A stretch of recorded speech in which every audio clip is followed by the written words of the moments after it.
Boa tarde, esta é a 18ª aula em regime de ensino remoto emergencial da disciplina História da Filosofia Contemporânea, primeiro semestre letivo de 2021. Tema da aula de hoje, Quine. É a primeira de duas aulas que nós vamos dedicar a Quine. E a referência bibliográfica da aula de hoje vocês encontram no Dropbox, é o artigo 2 Dogmas do Empirismo, Two Dogmas of Empiricism, em que Quine monta um ataque ao princípio de verificação, o princípio fundamental da filosofia do Círculo de Viena, o princípio que caracteriza o sentido de uma proposição como o método da sua verificação. Quine foi aluno de Carnap em Praga. Carnap, no início da diáspora do Círculo de Viena, foi para Praga. Lá Quine passou 2 anos estudando com ele e, de fato, o primeiro esboço do que viria a ser o argumento de 2 dogmas do empirismo aparece num ensaio sobre a filosofia de Carnap, que Quine publicou em 1936, intitulado Truth by Convention. 2 dogmas do empirismo é do início da década de 50. Vamos ver se eu sei dizer a data precisa aqui.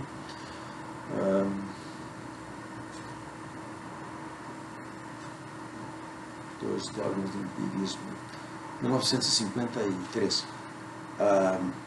Muito bem. Quais são os 2 dogmas? O primeiro é o dogma da distinção entre proposições analíticas e proposições sintéticas. E o segundo é aquilo que Quine chama o reducionismo, a ideia de que toda proposição pode ter seu sentido completamente, exaustivamente caracterizado, especificando-se as proposições observacionais que ela implica.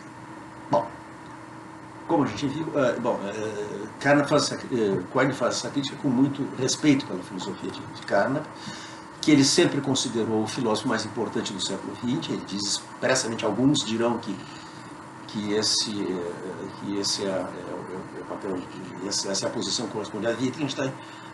Eu vejo as coisas assim, Carnap é o principal. E o livro mais importante de Quine, cuja gênese a gente quero tornar compreensível com a aula de hoje, que é publicado em 1960, o Word and Object, é dedicado a Carnap. Bom, como nós vimos, a distinção fundamental para os filósofos do Círculo de Viena era a distinção entre proposições analíticas, ou verdadeiras por convenção linguística, e proposições sintéticas, ou verdadeiras em razão de fatos.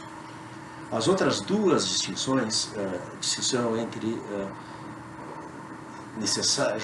proposições necessárias e contingentes, ou verdades necessárias e contingentes, e verdades a priori e a posteriori, eram explicadas em termos dessa distinção fundamental, que vai ser justamente o alvo do ataque de Quine. O que Quine trata de mostrar é que nós não temos uma concepção clara do que seja a distinção entre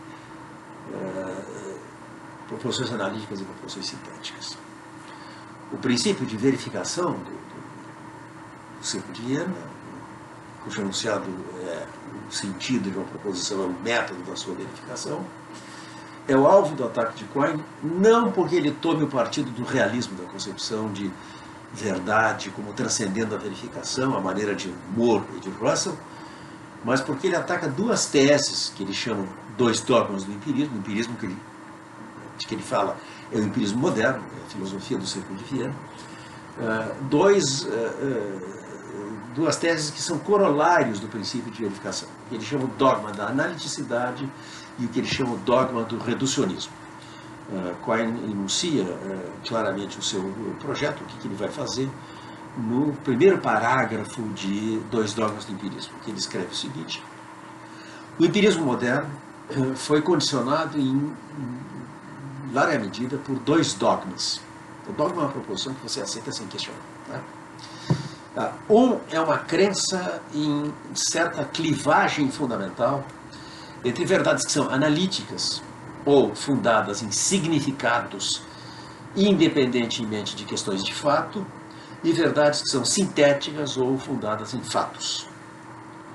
O outro dogma é o reducionismo, a crença de que todo enunciado com significado é equivalente a alguma construção lógica a partir de termos que se referem à experiência imediata. Ambos os dogmas, eu vou sustentar, estão mal fundamentados e um efeito de abandoná-los é, como veremos, uma dissolução da suposta fronteira entre metafísica especulativa e ciência natural. Outro é um movimento em direção ao pragmatismo. Então, veja, Quine anuncia claramente a consequência da crítica dele, que vai se dissolver a fronteira que separa especulação metafísica de ciência empírica. Que era a coisa mais fundamental para os filósofos de Viena, era traçar claramente essa fronteira. E Quine sustenta que ela não foi bem estabelecida. A tese central do artigo é que os dois dogmas, ou que há uma distinção genuína entre verdades analíticas e sintéticas, e dois, o reducionismo, estão vinculados no pensamento empirista, no pensamento dos filósofos do ciclo de Viena, Carnap em particular, pela concepção verificacionista do significado, nós vamos ver como. Tá? Noto agora aqui uma anotação que eu tinha, que a primeira publicação do artigo é data de 1951.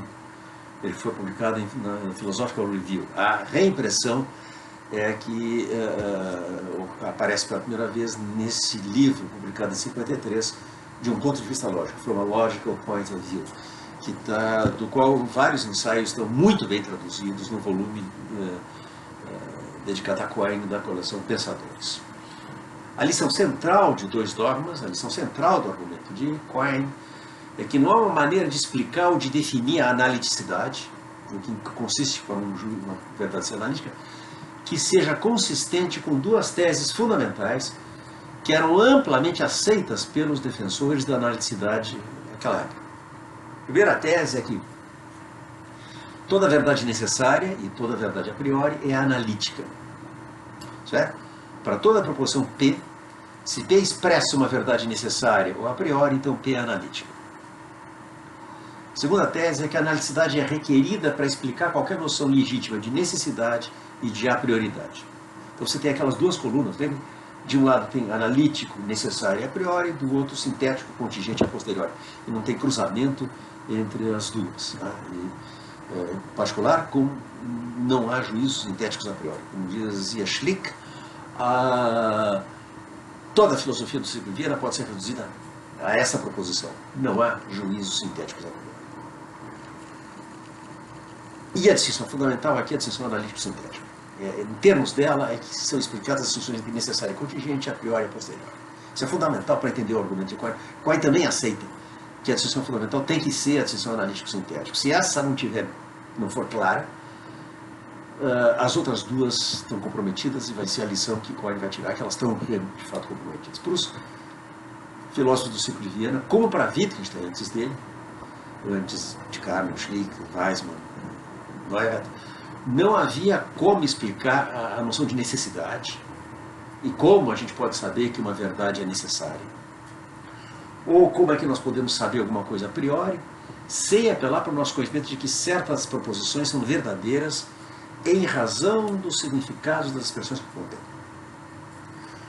Como o próprio Quine aceitava ambas as teses, que toda verdade necessária é analítica, e que a analiticidade é requerida para explicar qualquer noção legítima de necessidade e de prioridade, a conclusão a que ele chega é que a distinção analítico-sintética e, com ela, as distinções entre necessário e contingente, a priori e a posteriori, devem ser rejeitadas. Tá? O que o resultado de Quine liquida é a concepção da filosofia como análise conceitual sem pressuposições empíricas. Mas também liquida qualquer pretensão de traçar uma linha de demarcação entre ciência e especulação metafísica. Não há como ter conhecimento empírico que não seja contaminado de metafísica. Tá? Então, liquida-se a concepção da filosofia como análise conceitual ou análise lógica sem pressuposições empíricas, e nisso ele se aproxima de Wittgenstein, que, como nós vimos no fim da vida, em sobre certeza, também está impugnando essa distinção. com uma diferença crucial, né? Em Wittgenstein você tem essencialmente uma autocrítica, ele reflete sobre o que ele fez no Tratados e oferece essa reflexão autocrítica ao leitor como na imagem que ele usa, um espelho. Wittgenstein escreve: eu devo ser apenas um espelho em que o leitor é capaz de reconhecer seu próprio pensamento com todas as suas deformidades e, assim, auxiliado, retificá-lo. Em Quine, em troca, você tem uma crítica de uma tradição, que é a tradição positivista moderna, a tradição empirista moderna, oferecida como um programa construtivo para a reforma da filosofia. Bom, os dois dogmas não ocupam o mesmo espaço no artigo Dois Dogmas do Empirismo. As seções 1 a 4 se ocupam do dogma da analicidade, e na seção 5, Quine aborda o dogma do reducionismo. Bom, à primeira vista, e é o nosso ponto de partida, o ponto de partida de Quine, há dois tipos de verdades analíticas. Verdades lógicas como nenhum homem não casado é casado, que é verdadeiro, em razão, cimento do princípio de não contradição, né, do significado das expressões lógicas que ocorrem aí, nenhum, não, e proposições como nenhum solteiro é casado. Quine não gostava da palavra proposição. Para ele, proposições eram entidades abstratas que nós não precisávamos postular. Ele fala de sentenças, de frases. O problema dele, você pode entender a proposição como um sinal que é um sinal em uso, que é como Wittgenstein, o Frege antes dele fizeram. A ideia aqui é que proposições do segundo tipo, proposições como nenhum solteiro é casado, devem ser redutíveis a verdades lógicas pela substituição de expressões sinônimas. Certo? Você converte nenhum solteiro é casado em nenhum homem não casado é casado via a sinonímia. Solteiro significa homem não casado. Tá? Como a verdade lógica é indiferente à interpretação dos termos não lógicos que ocorrem na sua expressão, P ou não P é uma tautologia, o que quer que P diga. Tá? Segue-se que toda proposição que satisfaz essa condição, de que ou ela é uma verdade lógica, ou ela pode ser reduzida ou convertida numa verdade lógica pela substituição de expressões sinônimas, você tem o resultado de que toda proposição que satisfaz essa condição tem a sua verdade logicamente assegurada. Essa interpretação faz justiça, igualmente, à concepção tradicional de uma proposição analítica com uma proposição cuja negação é contraditória. Como na interpretação de Quine, uma proposição analítica pode ser convertida numa verdade lógica pela substituição de expressões sinônimas, uma proposição analítica é também uma proposição cuja negação pode ser convertida em uma falsidade lógica. Isso é, uma proposição logicamente equivalente a uma contradição, P e não P, pela substituição de expressões sinônimas. Assim, a interpretação da analicidade proposta por Quine oferece uma via plausível de compreensão da doutrina tradicional de que a negação de um enunciado analítico é contraditória. Bom, aí nós precisamos primeiro nos entender sobre do que estamos falando. Então, para isso, Quine propõe uma definição provisória de analiticidade, uma definição concebida de maneira que para nenhum Karna poder botar defeito, uma definição aceitável para os filósofos do ciclo de Viena. A definição é a seguinte: P é analítica, se e somente se, P é uma verdade lógica, ou 2, P pode ser convertida em uma verdade lógica pela substituição de expressões sinônimas. Agora, essa definição depende, se nós vamos aceitá-la, tudo depende da compreensão que a gente tenha de duas noções cruciais aí, verdade lógica e sinonímia. A noção de verdade lógica para o Quine não é problemática. Desde que nós tenhamos um inventário das noções lógicas, quais são elas? Os quantificadores, os coletivos. Dado esse inventário, a gente pode definir, então, verdade lógica é S é uma verdade lógica, C e somente C é um caso de um esquema cujos casos são todos verdadeiros. Você tem, por exemplo, ou P ou não P. Ou está chovendo ou não está chovendo. Ou estou sentado ou não estou sentado. Estou falando ou não estou falando. Pouco importa o que P diz, P ou não P é sempre verdadeiro. Do mesmo modo, nenhum f que não é G é G. Se é para todo x, se f de x e não g de x, então não g de x. Tautologia. Nenhum homem que não é casado é casado. Agora, a outra noção que a gente precisa é de sinônimo. Que significa duas pessoas serem sinônimas. Se essa noção é clara e inteligível, a gente pode usar para substituir homem que não é casado por homem que não é casado no lugar de solteiro em... substitui homem que não é casado por solteiro e no lugar de nenhum homem que não é casado, você tem nenhum solteiro é casado. E nenhum solteiro é casado resultará ser uma verdade lógica, porque você pode substituir a expressão solteiro por homem não casado. E tem a tautologia, nenhum homem não casado é casado. Bom, mas isso depende de como nós entendemos a noção de sinônimo, que significa duas pessoas serem sinônimas. Para esse fim, Quine propõe uma definição provisória de sinônimo. Também uma definição para nenhum ponto de vista lógico botar defeito. Uma expressão A é sinônima de uma expressão B. Se e somente se A pode ser substituído por B, preservado o valor de verdade, em todos os contextos linguísticos em que ocorra, exceto entre aspas. Quine é um filósofo extremamente cioso da distinção entre uso e menção, e, portanto, de um extremo cuidado no uso de aspas. Por que entre aspas não vale? Se toma a expressão, Ana é uma estudante. Essa proposição é sobre Ana. Agora, Ana, entre aspas, tem 3 letras, é sobre o nome Ana. A expressão que é formada pela posição de aspas a uma expressão é o nome dessa expressão. Expressão que nessa ocorrência é mencionada, mas não usada. Quando eu digo Ana tem 3 letras, eu não estou dizendo que a menina chamada Ana tem 3 letras, mas que o nome tem 3 letras. Muito bem. Estabelecidas essas definições iniciais, represando, verdade lógica. Essa é uma verdade lógica. Se e somente se é um caso de um esquema cujos casos são todos verdadeiros. E definição de sinonímia, uma expressão A é sinônimo de uma expressão B. Se e somente se A pode ser substituído salva veritate, preservado o valor de verdade, por B, em todos os contextos linguísticos em que ocorra. Bom, agora temos que avaliar a definição proposta, saber se essa definição está boa, se ela funciona.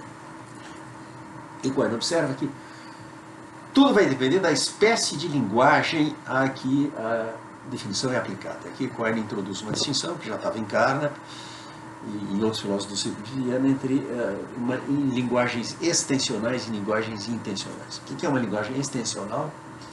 É uma linguagem que as expressões que referem ou que se aplicam aos mesmos objetos, duas expressões que se aplicam ao mesmo objeto, podem sempre ser substituídas sem alteração no valor de verdade das proposições em que ocorrem. São exemplos de linguagens extensionais a linguagem de Principia Mathematica, de Whitehead e Equação, as linguagens matemáticas em geral e partes, ao menos, da linguagem da física. Passagem, no Tratatus, Wittgenstein tinha tido essa ideia assim, de que a linguagem natural, a linguagem que nós falamos cotidianamente, é uma linguagem extensional. Né? Por isso ele define que a proposição é uma função de verdade de proposições elementares e comentando isso aí, em 5.5 escreve: todas as proposições da nossa linguagem corrente estão tal como estão em perfeita ordem lógica. Tá? Bom, o Wittgenstein não está certo. A linguagem que nós falamos cotidianamente não é uma linguagem extensional, como Frege e Václav tinham notado, é uma linguagem intencional com S. E o que é uma linguagem intencional com S? É uma linguagem que a substituição de expressões que se referem a ou se aplicam aos mesmos objetos pode alterar o valor de verdade das proposições em que ocorrem. Exemplo de Frege. A expressão a estrela da manhã designa o mesmo corpo celeste que a expressão a estrela da tarde. Mas eu não posso substituir uma pela outra em todos os contextos em que ocorram, sem afetar o valor de verdade. Do fato de que Kepler pensava que a estrela da manhã é um astro iluminado pelo Sol, e que a estrela da manhã é a estrela da tarde, não se segue que Kepler pensava que a estrela da tarde não mostra iluminada pelo Sol. Do mesmo modo, no exemplo de Russell, de George IV queria saber se Scott é o autor de Waverley, e Scott é o autor de Waverley, não se segue que o George IV queria saber se Scott é Scott. Então, são exemplos de contextos intencionais, os contextos de atitudes proposicionais. Kepler pensava que, George IV queria saber se. Russell chama atitudes proposicionais atitudes que nós tomamos em relação a uma proposição. Eu afirmo a proposição, eu nego a proposição, eu conjeturo a proposição, eu pergunto se a proposição é verdadeira e assim por diante. Outro exemplo de contextos intencionais são as modalidades.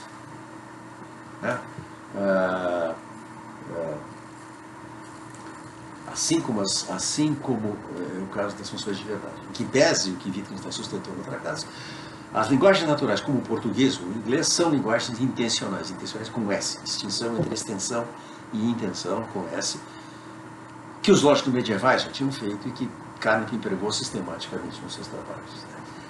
Em resumo, S crê que P não é uma função de verdade de P, S crê que P pode ser verdadeiro ainda que P seja falso, e agora o contexto modal, modalidades. É possível que P não é uma função de verdade de P. É possível que P pode ser verdadeiro, ainda que P seja falso. Bom, vamos bem. Vamos, como o Quine faz, por partes. Primeiro, vamos examinar como é que se sai a definição de sinônimo aplicada a uma linguagem extensional. Depois a gente examina como é que ela se sai quando aplicada a uma linguagem intencional. Ao aplicar a definição de sinonímia, as expressões, uma expressão A é sinônimo de uma expressão B, C, e somente C, A pode ser substituído, salva veritate, preservado o valor de verdade, por B, em todos os contextos linguísticos em que ocorre. Ao aplicar a definição a uma linguagem extensional, é útil mostrar pares de expressões, como os exemplos são do próprio Quine, o planeta avistado ao amanhecer e o planeta avistado ao entardecer, que designam o mesmo corpo celeste.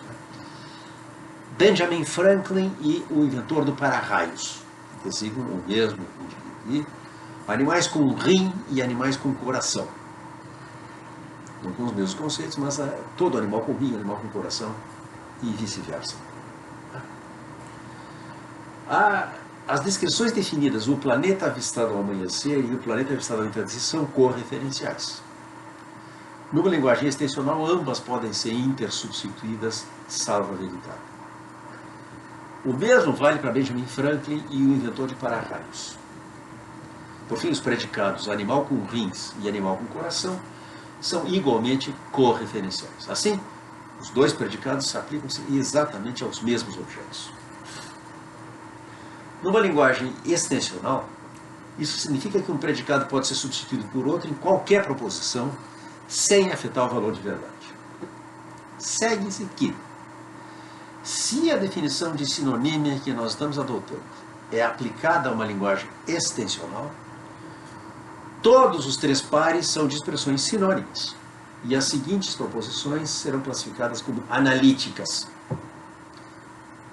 Para todo objeto, X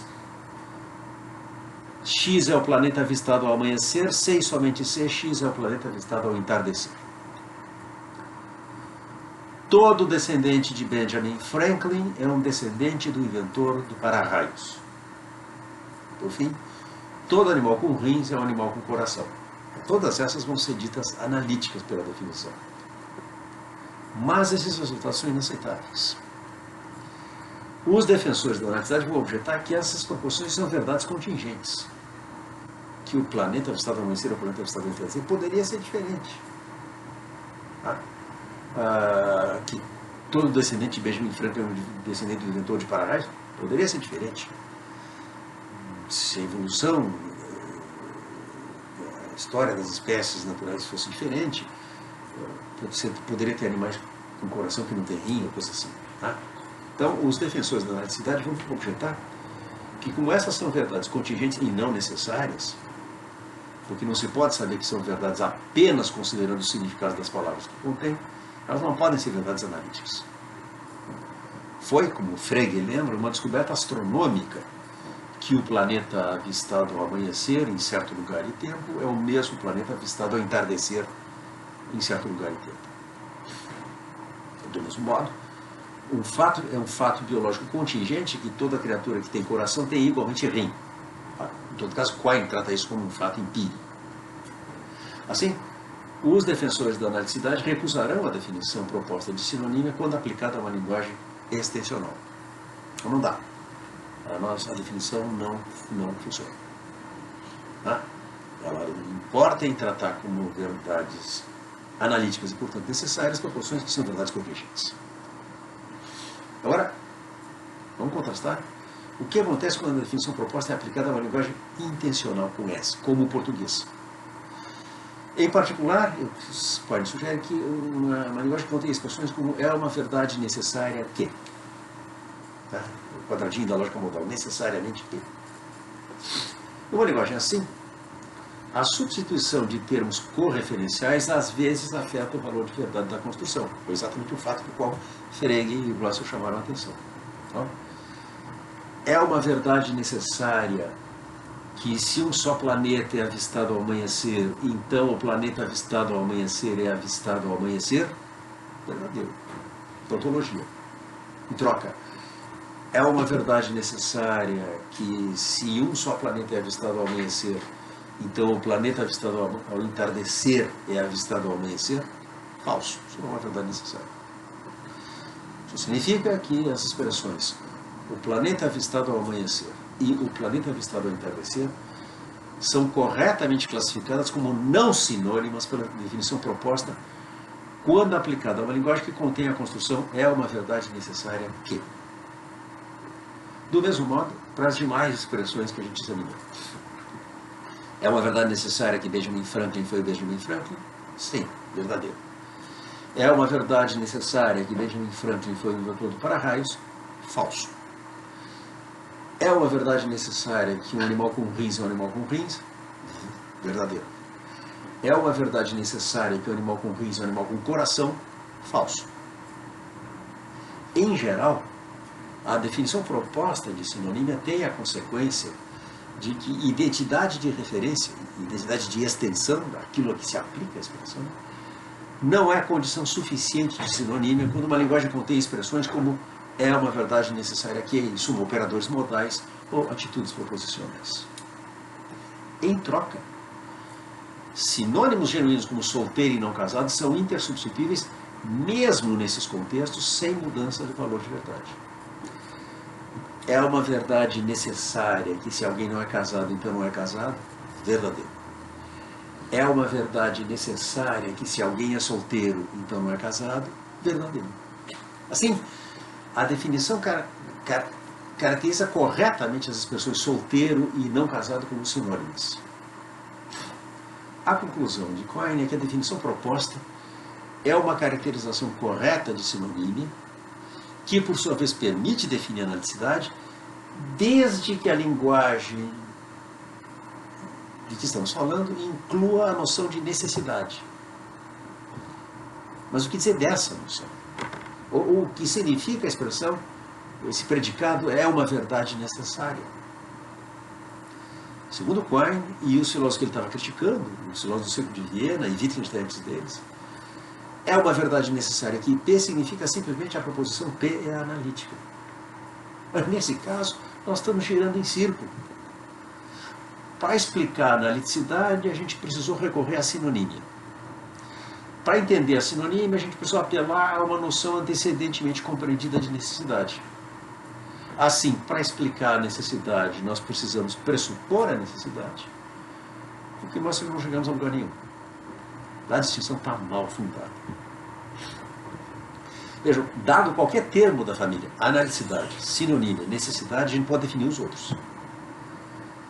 Mas como a gente não pode explicar nenhum dos termos sem usar os outros, Quine conclui que todos permanecem igualmente inexplicados e que essas noções devem, por isso, ser abandonadas. É exatamente o que Quine vai fazer. A tarefa dele é se mostrar agora como é possível fazer filosofia sem usar noções como analicidade, sinonímia, necessidade, a distinção a priori, a posteriori e assim por diante. E isso é assim, e é um resultado incontornável, a menos que a gente reconsidere radicalmente as relações entre analítico, necessário e a priori, e do mesmo modo entre sintético, contingente e a posteriori. Isso é, como nós vamos ver, o que vão fazer, seguindo uma trilha aberta por Russell em On the Noting, que, como vocês estão vendo, tem 7 vidas, Ruth Barker Marcus, Arthur Smolian, Frederick Fitch e, sobretudo, Saul Krieg. Mas, enquanto a gente não chega lá, o resultado de Quine é a abolição da fronteira de filosofia e ciência empírica. Na seção 5, isso é um argumento, um resumo das sessões 1 a 4 de Dois Dogmas do Empirismo. Na seção 5, Quine aborda o segundo dogma, que ele chama reducionismo radical, que é a concepção segundo a qual toda proposição com sentido pode ser traduzida em proposições observacionais, protocolos da experiência sensível. O reducionismo radical é herdeiro do programa anunciado por Russell no artigo de 1912, The Relation of Sense Data to Physics, a relação dos dados sensíveis com a física, e articulado por ele no livro Nosso Conhecimento do Mundo Exterior, de 1914, e em grande detalhe por Carnap em A Construção Lógica do Mundo, de 1926. A tese central do artigo de Quine é que os dois dogmas, que há uma distinção genuína entre verdades analíticas e sintéticas, e dois, o reducionismo radical, que toda a proposição empírica pode ser reduzida a proposições observacionais que descrevem experiências sensíveis que nós podemos ter, que essas duas teses, esses dois dogmas, estão vinculados no pensamento empirista, no pensamento dos filósofos do ciclo de Viena, pela concepção verificacionista de significado. De acordo com o verificacionismo, duas proposições têm o mesmo significado, se e somente se elas seriam verificadas ou confirmadas ou refutadas pelas mesmas experiências.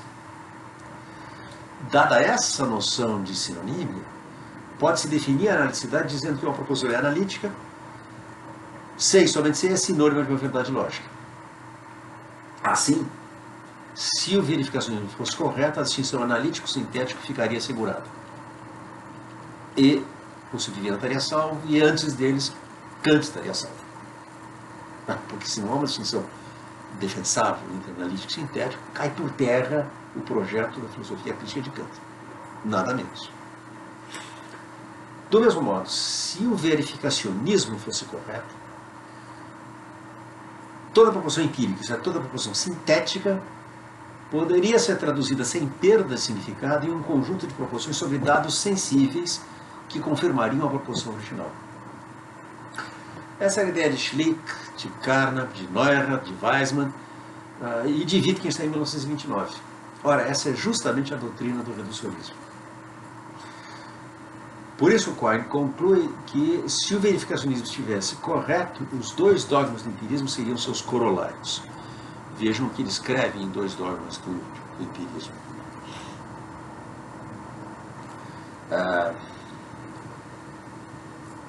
O dogma do reducionismo, de maneira sutil e tênue, continua a influenciar o pensamento dos empiristas. Persiste a ideia de que a cada enunciado sintético, é associado um conjunto único de eventos sensoriais possíveis, tais que a ocorrência de qualquer deles contaria em favor da probabilidade da verdade do enunciado, confirmação. Tá? E que está associado também um único conjunto de dados, de eventos sensoriais possíveis, cuja ocorrência diminuiria essa probabilidade. A noção, por certo, está implícita na teoria verificacionista do significado. O dogma do reducionismo sobrevive na suposição de que cada enunciado, tomado isoladamente dos demais, pode ser confirmado ou refutado. A minha contra-sugestão, que essencialmente é inspirada pela concepção do mundo físico do Aufbau, Construção Lógica do Mundo de Carnap, é que os nossos enunciados sobre o mundo exterior enfrentam o tribunal da experiência sensível, não individualmente, mas como uma corporação. Tá? O argumento de 293 é, portanto, uma redução absurda do programa do Círculo de Viena. E essa é a significação histórica do artigo clássico de Quine. Uma ressalva importante que eu preciso fazer para fazer justiça aos filósofos que ele está criticando aqui, aquela época, em 1951, quando Quine publica 293 do empirismo, o reducionismo radical, a ideia de que para cada proposição tomada isoladamente eu posso dizer quais são as observações que a confirmam ou refutam, já tinha sido abandonado pela maior parte dos filósofos originários do Círculo de Viena ou influenciados pelo Círculo de Viena. O cara já havia esboçado uma concepção holista, por oposição à atomista, do significado na construção lógica do mundo. Bom, dessas observações de Quine, segue-se que alguém que conhece o significado de uma expressão pode não saber exatamente que experiências ou observações a confirmariam e quais a refutariam. E não há dúvida de que, para uma grande classe de proposições, Quine tem razão. O melhor exemplo do que Quine tem em vista é uma hipótese científica altamente teórica. Pode-se entender a hipótese e assim entender o seu papel na teoria científica que pertence, sem saber exatamente que observações possíveis a confirmariam ou refutariam. A hipótese pode ser demasiado abstrata e teórica para implicar diretamente alguma consequência observável. Para gerar consequências observáveis, ela precisa ser conjugada com enunciados subsidiários, alguns dos quais vão ser observacionais, e com outras hipóteses da teoria. Então, suponhamos que a conjunção da hipótese H com as proposições adicionais T1 até Tn implica predições observacionais que são contrariadas pela experiência. Se as predições são falsas, é certo que pelo menos uma das proposições que em conjunto as implicam deve ser rejeitada. Mas qual? A resposta de Quine é que não há nenhuma regra geral para responder essa pergunta. Que proposição nós vamos rejeitar depende de uma variedade de considerações. Por exemplo, a simplicidade do sistema resultante, a sua aplicabilidade a novos casos, as alternativas para modificá-lo no futuro. Então, um ponto crucial é esse. Quando eu estou testando uma teoria científica, eu estou testando um conjunto de proposições interligadas. E se a observação é incompatível com a teoria, não sai aquilo que a teoria prevê, eu tenho que mexer na teoria. Mas aonde eu vou mexer? Bom, o ponto de Quine há uma imensa margem de manobra. O cientista pode escolher onde é que ele vai mexer. Tá? Essencialmente,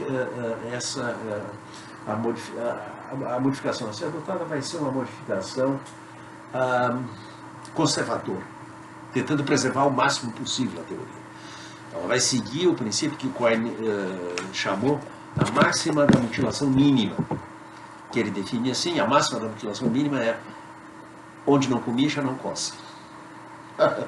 Mexa o mínimo possível. Eu quero ilustrar essa tese de Quine com uma fábula que é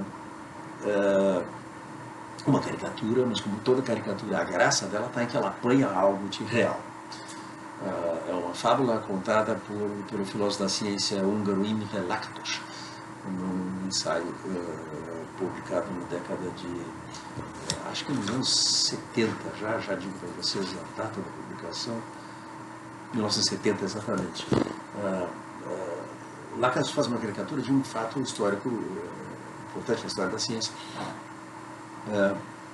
Os astrônomos vinham observando, no início do século XIX, anomalias na órbita de Urano. Urano não parecia obedecer às leis da mecânica newtoniana. O que os cientistas concluíram? Que a mecânica newtoniana estava errada e devia ser abandonada? Não. Leverrier postulou a seguinte explicação: o que afeta a órbita de Urano é um planeta que está mais distante do Sol do que Urano, que orbita em torno do Sol a uma distância maior, cuja atração gravitacional interfere com os movimentos de Urano. Leverrier calculou o tamanho, a massa, a distância do Sol desse planeta e batizou esse planeta não observado, então, de Netuno. Netuno é o planeta responsável pela perturbação das órbitas de Urano. O nome estava introduzido na teoria científica sem que Netuno tivesse sido observado. Foi observado muito mais tarde. Quando finalmente se observou, sim, os astrônomos disseram: ah, esse é o Netuno que Le Verrier predisse. Bom, inspirado em linhas muito gerais por esta história aí, verídica, Lakatos conta a pequena fábula. A história é, isso está no ensaio, a falsificação, a refutação, né, e a metodologia dos programas de pesquisa científicos. Numa coletânea, a crítica e o crescimento do conhecimento, editada pelo próprio Lakatos e por Alan Musgrave, que essencialmente apanha o debate entre Thomas Kuhn e Karl Popper, em filosofia da ciência. Lakatos escreve: a história é acerca de um caso imaginário de mau comportamento planetário. Um físico da era pré-einsteiniana toma a mecânica de Newton e a sua lei da gravitação, N de Newton, as condições iniciais aceitas e calcula, usando-as, a órbita de um pequeno planeta recém-descoberto, P. Mas o planeta desvia da órbita calculada. Por acaso o nosso físico newtoniano considera que o desvio era proibido pela teoria de Newton e, portanto, que uma vez estabelecido, refuta a teoria N? Não. Ele sugere que deve haver um planeta até aqui desconhecido, P', que perturba a órbita de P. Ele calcula a massa, a órbita, etc. desse planeta hipotético e então pede a um astrônomo experimental para testar sua hipótese. O planeta P' é tão pequeno que mesmo os maiores telescópios disponíveis não podem observá-lo. Não podem observá-lo. O astrônomo experimental solicita fundos, financiamento de pesquisa para construir um telescópio maior. Em 3 anos, o novo telescópio está pronto. Se o planeta desconhecido P' fosse descoberto, isso seria saudado como uma grande vitória da ciência newtoniana. Mas ele não é descoberto. Por acaso o nosso cientista abandona a teoria de Newton e a sua ideia do planeta perturbador? Não. Ele sugere que uma nuvem de poeira cósmica encobre o planeta de nós. Ele calcula a localização e as propriedades dessa nuvem e pede um financiamento de pesquisa para mandar um satélite testar seus cálculos. Se os instrumentos do satélite, possivelmente instrumentos novos, baseados numa teoria ainda pouco testada, registrassem a existência da nuvem conjeturada, o resultado seria saudado com uma grande vitória da ciência newtoniana. Mas a nuvem não é encontrada. Por acaso o nosso cientista abandona a teoria de Newton junto com a ideia do planeta perturbador e a ideia da nuvem de poeira que o encobre de nós?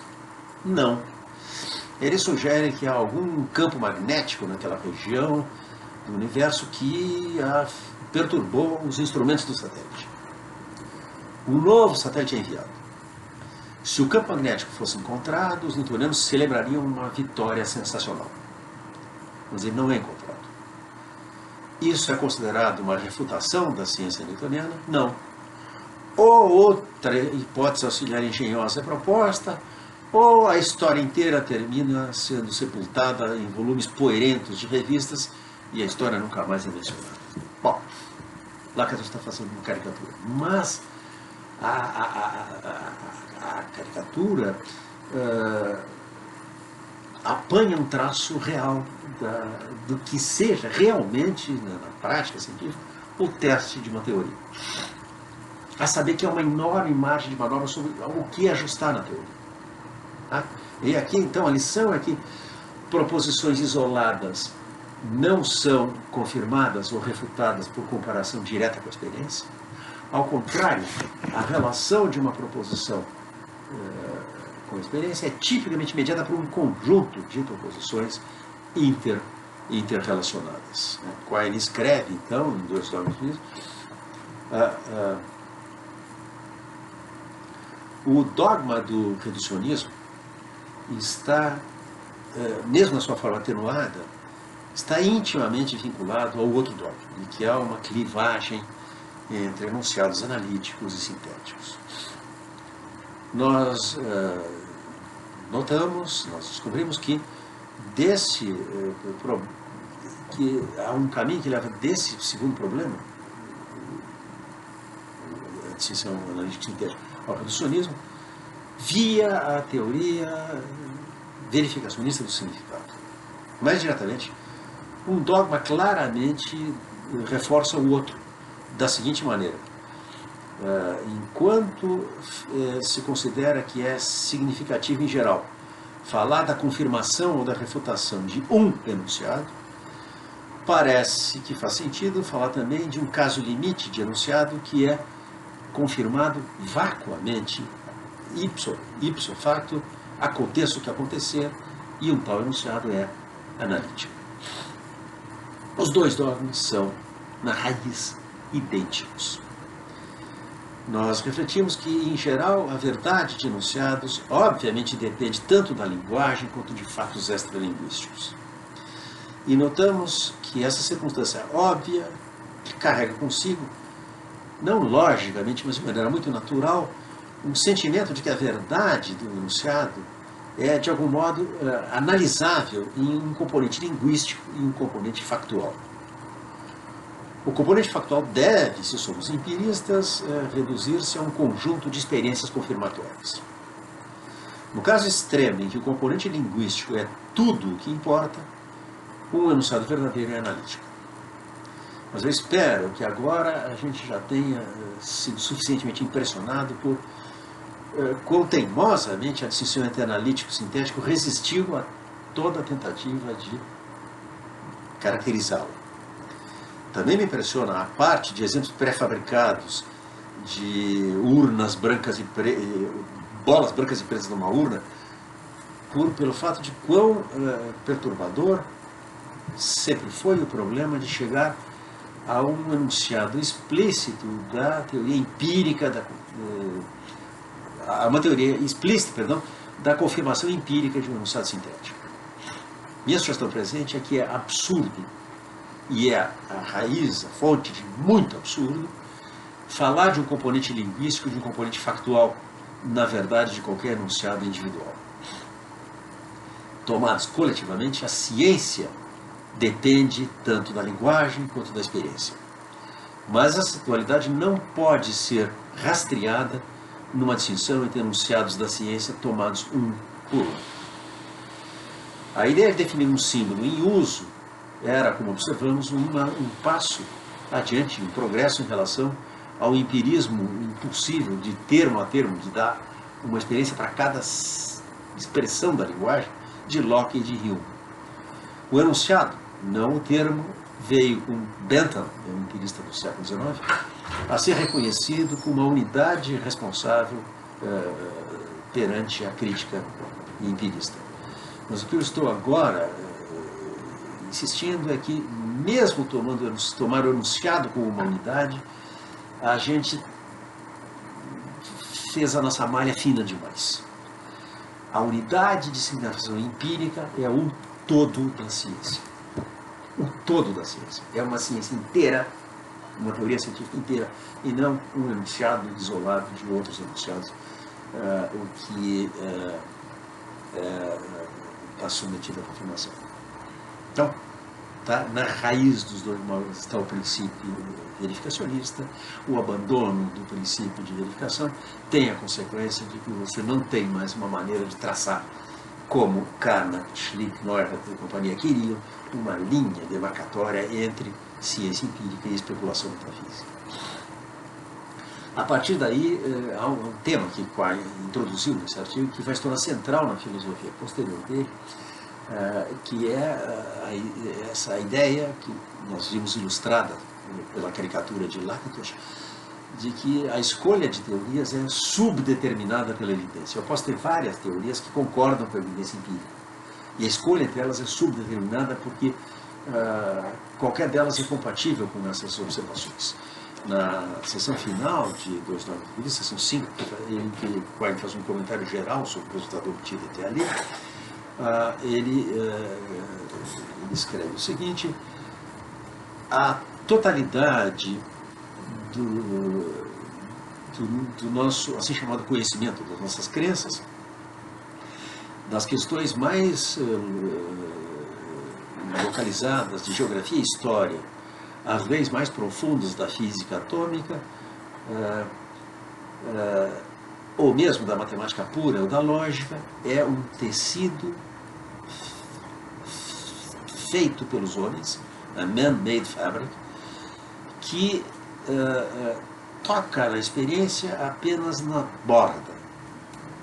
Ou, para mudar a figura, a ciência total é como um campo de força cujas condições de limite são a experiência.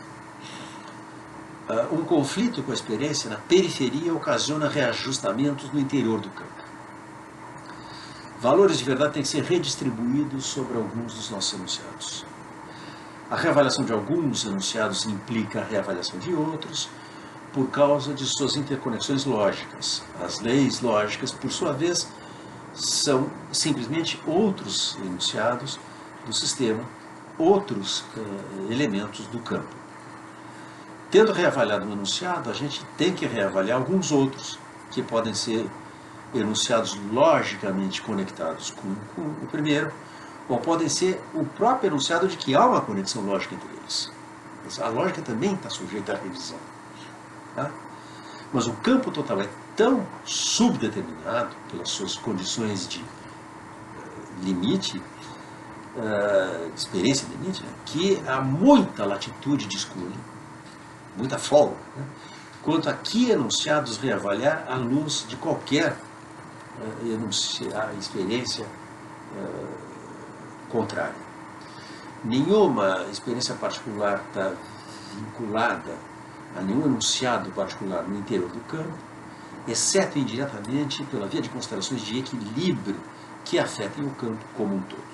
Então, a imagem de Quine, existe uma teia de crenças que nós temos sobre o mundo. Um livro que ele publicou anos mais tarde, escrito a 4 mãos com Joseph Hewlett, se chama justamente A Teia da Crença, The Web of Belief.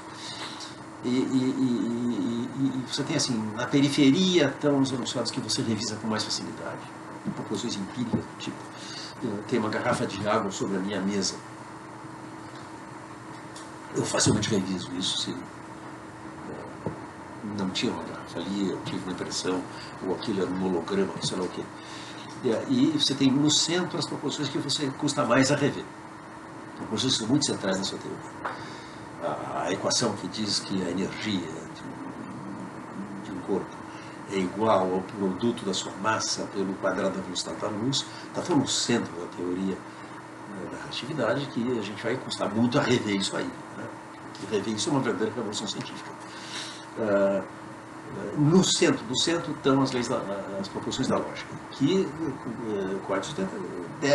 também estão sujeitos à revisão. Nada é dogma imexível, vamos dizer assim, no conhecimento científico, nem mesmo as proposições da lógica. Se for preciso revisar princípios lógicos, nós revisaremos. Alguns lógicos, Hillary e Putnam, um deles, sugeriram que a mecânica quântica requeria uma revisão na lógica clássica porque a lei da distribuição do cálculo proporcional não vale na mecânica quântica. Então, foram desenvolvidos sistemas de lógica quântica para dar conta disso. Quine não tem nenhum problema com isso. Tá? Não tem nenhum problema com coisa nenhuma. É um ensaio dele que ele diz que se nós tivermos fortes evidências de reencarnação, nós vamos ter que revisar o nosso sistema. Então, é tão simples assim. Tá? Então, aqui você tem essa tese central de que o nosso sistema de crenças é subdeterminado pela nossa experimentação. Quine vai desenvolver isso na forma de uma tese que é desenvolvida no seu livro mais importante, Word and Object, Palavra e Objeto, publicado em 1960, onde Quine apresenta uma tese que é desenvolvida através de um experimento de imaginação extremamente engenhoso e muito contundente, que se trata de mostrar o seguinte: a interpretação de uma linguagem é subdeterminada pela evidência empírica. E Quine propõe que nós consideramos o que ele chama o cenário da tradução radical. O que é a tradução radical? É traduzir enunciados de uma linguagem que nós não conhecemos, partindo do zero. Nós não sabemos nada sobre o significado dessa língua. Então imagina que nós chegamos numa ilha habitada por uma tribo que fala uma linguagem completamente diferente da nossa. Nós temos que traduzir essa linguagem na nossa linguagem. Agora vai sustentar que a tradução é indeterminada pela evidência empírica. Digamos que os nativos têm, eu sei que Quine, na linguagem deles, a palavra gavagai. Tudo que nós dispomos para interpretar é a correlação entre o uso desse símbolo, dessa palavra, e as circunstâncias em que a palavra é proferida. E nós notamos que os nativos usam a palavra gavagai na presença de coelhos. Tá? Uma possibilidade. E nós testamos assim. A gente apresenta um coelho e pergunta gavagai e eles manifestam assentimento. Ou a gente apresenta uma tartaruga e pergunta gavagai e eles alguma coisa assim. Há expressões naturais de assentimento e de senso que se manifestam no comportamento expressivo natural. Bom, a hipótese mais simples parece ser de que gavagai é um substantivo que deve ser traduzido pelo nosso substantivo coelho. Porém, nota Quine, espera um pouquinho. Eu não posso nunca estar na presença de coelho sem estar na presença do universal coelhice, rabbitness. Quem é que me diz que gavagai não é coelhice? Mas é sempre uma ocorrência particular de coelhice que eu tenho quando eu tenho coelho. Tudo bem, então, e quem diz que gavagai não é coelhice aqui e agora? Sempre que eu tenho coelho, eu tenho coelhice aqui e agora. É uma segunda possibilidade. É claro que se eu traduzir como um substantivo, eu vou traduzir outras palavras como predicados, como adjetivos, assim por diante. Se eu traduzir como um termo universal, coelhice, eu vou ter que ajustar a tradução de outras palavras. Mas a evidência empírica é compatível com qualquer das duas. E não só, é compatível com outras ainda. Sempre que eu tenho um coelho, eu tenho também parte de coelho. É possível ter coelho sem ter parte de coelho. Bom, mas espera um pouquinho, é fácil de testar. Pega só um pé de coelho e apresenta para os nativos gavagai e eles... Bom, tudo bem, não é simplesmente parte de coelho, mas quem sabe se gavagai é parte de coelho não separada do coelho. Toda vez que eu tiver coelho, eu tenho coelhice aqui e agora. Toda vez que eu tiver coelho ou coelhice aqui e agora, eu tenho parte de coelho não separada de coelho. A tradução é indeterminada. E a lição a ser extraída, nós só temos quando nós trazemos o cenário da tradução radical para casa. Para a maneira como cada um de nós compreende o que o outro diz. E o manual de tradução agora, a tradução na linguagem doméstica, a tradução do que o meu vizinho diz no que eu digo, o idioleto do português que ele fala no que eu falo, é a tradução homofônica. O que o meu vizinho quer dizer quando diz coelho? Diz coelho. Mas, um ponto crucial assim, seja coelho o que for. O que quer que essa palavra signifique? A pergunta sobre o que em si e para si é coelho fica prejudicada. Não se trata apenas de que nós não podemos conhecer as coisas em si mesmos, como sustentou Kant, a ideia de coisa em si mesmo fica logicamente prejudicada. Não existe esse exílio cósmico em qual poderíamos comparar linguagem e realidade para decidir que linguagem é mais adequada. O passo seguinte de Quine é sustentar que a ontologia também é indeterminada. De fato, a ontologia é relativa a um manual de tradução. E essa é a tese da relatividade ontológica. Quine tem um livro chamado Relatividade Ontológica dos Ensaios. Eu começo com uma ontologia de substâncias, quando traduzo gavagai por coelho. Eu tenho alternativamente uma ontologia de universais, quando eu traduzo gavagai por coelhice. Eu tenho uma ontologia meriológica de parte e todo e parte, quando eu traduzo por parte de coelho. E nenhuma é privilegiada em relação à outra. Insisto, não se trata simplesmente de que não podemos conhecer como as coisas são em si mesmas, se trata de que a ideia de coisa em si mesmo não faz nenhum sentido. As duas teses, indeterminação da tradução e relatividade ontológica, que o Quine vai desenvolver no seu livro mais importante, Palavra e Objeto, publicado em 1960, estão esboçadas na seção final, a seção 6 de Dois Dogmas do Empirismo. Na próxima aula nós vamos dar um passo um pouquinho atrás e ver como Quine se ocupou e o que ele teve a dizer sobre as noções modais, necessidade, possibilidade, na época em que ele estava articulando o argumento de Dois Dogmas do Empirismo.